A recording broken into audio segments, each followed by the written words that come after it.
Ya tadi yang sebelah kanan aku lihat itu apa namanya, di kan itu ada pintu.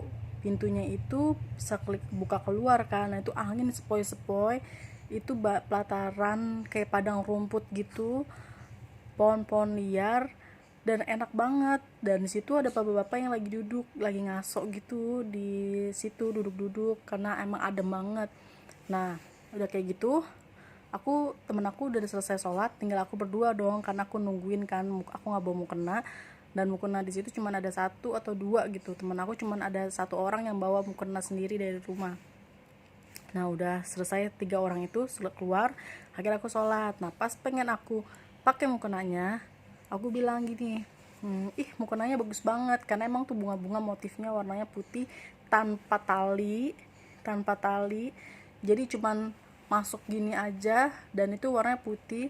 Kembang-kembang di sini, kembang-kembang di bawah sini, kembang-kembang sininya nih tuh kembang-kembang semuanya bordiran. Nah, aku bilang cakep banget gitu. Terus aku bilang, aku minjem mukenanya ya buat sholat, aku bilang gitu. Udah selesai sholat, terus aku keluar. Pas keluar ngobrol-ngobrol, terus pas di luar itu temen aku lagi pakai sepatu sambil ngobrol-ngobrol. Nah temen aku kebetulan mau beli bandana di tukang jepitan itu diem aja.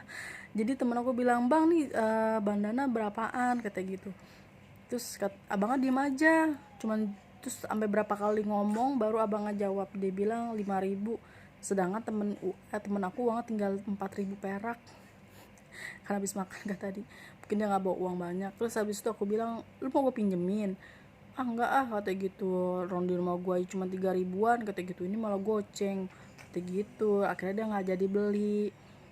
Terus abangnya tuh diem aja, cuman main staples, nunduk sambil main staples, nggak nggak ada ekspresi, tanpa ekspresi. Nah aku sebenarnya, terus aku lihat ada tukang somai kan, aku berniatan buat beli somai itu, tapi aku pikir kan aku habis makan gitu kan, masih kenyang, udahlah nggak jadi. Akhirnya aku nggak mengurungkan untuk beli somai. Terus pas kita mau pulang siap-siap, dari dalam, dari atas baru kesan kita turun dari atas itu ada anak kecil-kecil pada mau ngaji. Jadi dia mau jajan di tukang somai, cewek-cewek sih pakai kerudungan. Terus aku bilang ke temen aku, ih ada anak kecil pada mau ngaji kali ya, oh udah mau jam 3, aku bilang gitu. Pas banget ajan asar, emang ada yang ajan di situ, ada yang ajan, benar ada yang ajan, aku ingat banget itu. Terus anak kecil itu udah keluar dari dalam buat beli somai, sedangkan kita habis dari atas. Dan itu aku nggak sadar, nggak kepikiran itu anak kecil dari mana, sedangkan kita dari atas. Aku baru sadarnya itu pas sudah sampai rumah.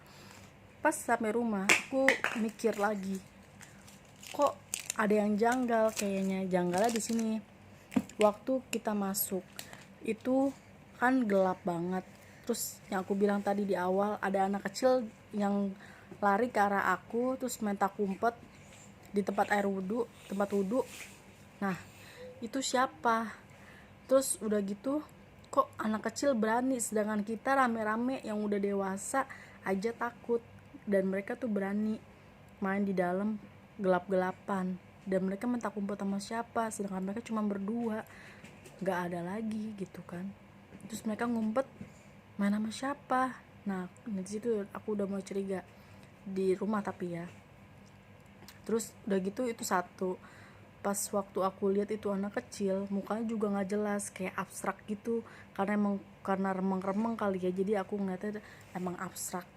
Nah udah kayak gitu, yang kedua, orang yang aku bilang tadi mandi di kamar mandi itu kan keluar. Nah temen aku ngeliat dia keluar, aku kan nggak ngeliat, temen aku yang lihat. Aku tanya sama temen aku, langsung aku SMS, zamannya masih SMS, apa yang dia lihat. Kata dia tuh orang pakai baju putih, celana putih, anduk putih, dan dia tuh keluar dari kamar mandi dalam keadaan nunduk.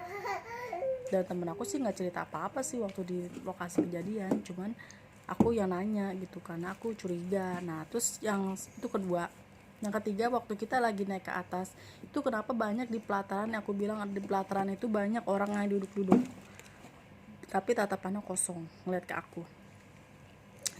Itu yang aku curiganya di situ. Itu ngapain orang-orang di situ, emang nggak kerja? Sedangkan itu jam kerja, jam 2-an, setengah 3-an lah istilahnya, jam 2 hampir menuju jam setengah 3, karena emang udah ya setengah 3-an lah, setengah 3 kurang. Nah itu ngapain di situ? Terus di yang itu kan pelataran pertama, nah yang di masjid utamanya yang di dalam itu yang keempat, itu ada bapak-bapak pada duduk-duduk di situ. Itu ngapain mereka di situ? Emang mereka nggak kerja kan? Pakaian mereka rapi loh. Terus temen aku bilang kalau misalkan yang ngaji itu, aku bilang yang ngaji itu ada 2 orang. Terus temen aku kan katanya sempat ngeliat juga sebelum aku nyampe di sana. Jadi kan temen aku yang 3 itu udah naik duluan dong. Aku terakhir sama temen aku berdua yang aku bilang tadi. Dia yang kloter pertama yang lihat itu katanya di bagian depan tuh nggak ada yang ngaji, sedangkan aku yang datangnya belakangan, aku ngeliat itu ada yang ngaji 2 orang, dan mereka bilang kata itu suara radio bukan suara orang, karena emang mereka nggak ngeliat. Nah, aku debat dong sama temen aku di SMS waktu itu, enggak kok orang gue lihat itu cowok, aku bilang 2 orang yang ngaji. Terus dia bilang enggak Jul, itu apa namanya, kaset, nggak ada orang kata gitu. Sedangkan aku ngeliat di situ rame, ada bapak-bapak lagi santai sebelah kiri aku bilang lagi nikmatin udara sepoi-sepoi, karena emang situ banyak pohon-pohonan. Nah yang di sebelah sini bapak-bapak pada santai-santai duduk-duduk gitu. Nah itu yang keempat. Terus yang kelima itu temen aku yang di tukang jepitan, yang dia punya uang cuma 4.000 mau beli bandana. Terus abangnya itu diem aja sampai diomongin berapa kali dia baru ngomong kalau harganya 5.000, sedangkan temen aku punya uang cuma 4.000. Terus temen aku tiba-tiba mengurungkan niat untuk nggak jadi beli itu jepit bandananya karena harganya mahal. Terus dia juga nggak mau ngutang sama uang aku kan. Itu yang kelima. Yang keenam adalah itu anak kecil yang aku bilang mas dari dalam keluar buat beli somai, sedangkan kita dari atas itu gak ada siapa-siapa, gak ada anak kecil, dan sedangkan pintu masuk itu ya tempat kita diri di situ nggak ada lagi, karena tempat wudhunya di sebelah sini, masuk ke bawah basement itu naik ke atas itu emang pintu masuknya, karena samping kanan kiri itu nggak ada pintu masuk. Makanya itu yang aku nyampe rumah aku sampai bingung. Itu yang kejadian ke-6 itu anak kecil, cewek-cewek sih, pada beli somai gitu. Nah terus abis itu aku cerita dong sama adik aku, terus kata dia, aku cerita sama dia, terus karena kebetulan dia punya temennya itu bapaknya kan Pak Haji, aku suruh tanya dia yang ngerti gitu kan, yang istilahnya ngerti alam lain atau gimana lah gitu lah ya. Terus dia bilang memang masjid itu sebenarnya sepi, nggak ada yang ibadah di situ. Nah karena kita semua pada mau sholat, jadi jin penunggu masjid itu merubah wujud mereka sebagai manusia menurut versi Pak Haji.